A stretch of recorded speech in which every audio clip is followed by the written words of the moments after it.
How you doing, guys? We're getting ready to install the RoadMaster Comfort Ride slipper spring system. We just got this system in today. We got it all unboxed. Basically everything that's in the kit is right here. There's a couple of shocks that aren't laying up here.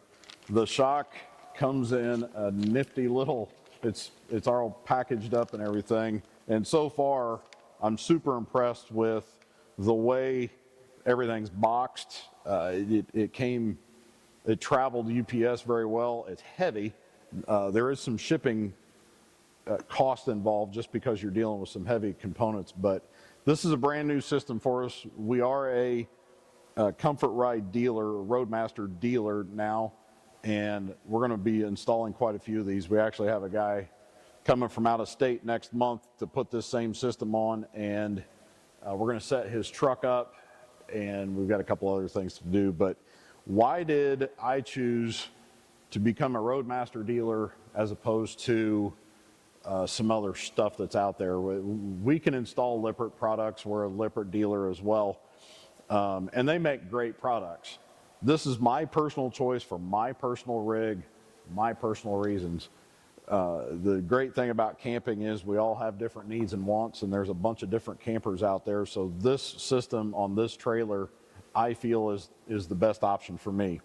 The reason is this center box where all of the action is taking place is more substantial unless you get into independent suspension and stuff like that. This is a very simple system, and there's a lot of meat here so that as we're going down the road, we're not just relying on 3 spring hangers. And if there's 3 spring hangers, even from the factory now that they're starting to put some bracing in, it's just not a very strong system. This slipper spring, because of the way it's positioned, this side is actually in the box and it's moving. So this spring is independent of the rear spring, so that as you're going down the road, you can see several other videos, as you're going down the road, the front axle doesn't make the back axle move and vice versa. It's simple, but it's doing a lot because it's giving you, I would call it semi-independent suspension. Obviously, you've still got a center axle, but I like the strength of it. With the center box, it's going to add a lot of strength. We're going to do some cross bracing side to side. I haven't quite decided whether we're going to put the X braces in, or I've got the option to build a custom cross brace and just weld it in. I haven't decided on that. I wanted to get this installed first, take it out for a quick drive, see how the suspension's working out, and go from there. This is all a learning process for us as we go.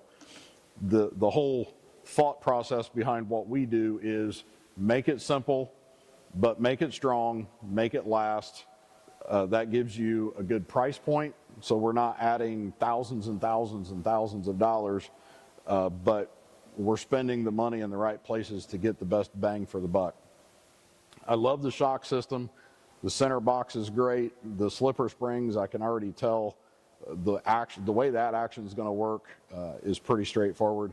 We've already got one side tore off, and the suspension's in pretty bad shape. We're going to do an install video here, and we'll show you what's going on. But I wanted to give you my first impressions. This is the shock kit, the shock brackets that go with the shock kit. That is an option. You can just do the slipper springs, which would be this hardware, not this, obviously. These brackets and these boxes. I wanted to put the shocks in, it's going to help slow the suspension down quite a bit, and if you're going to spend the money and the time, you might as well do it right. So that's my just first impressions of what's going on. We're going to get this thing installed. There's been some questions about whether or not to use wet bolts. I'll get into it in the installation video. I'm not going to put wet bolts in at this time. It's an option.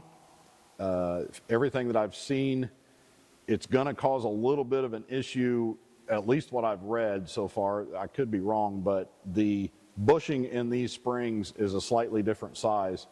So in talking to tech support with RoadMaster, Because of the spring design, the side that's not in the box, the side that's on the spring hanger, there's very little movement in that side. Most of the movement is happening inside the box. So that's their take on it. That's the reason they don't supply wet bolts. I'm going to put it on, and we're going to watch the suspension, and I'm going to give you my take kind of as a long term down the road a little bit. This thing's out traveling, going to shows and all kinds of stuff, so it's going to get plenty of road time. But anyway, that's my first impressions. If you've got questions or anything, give us a shout.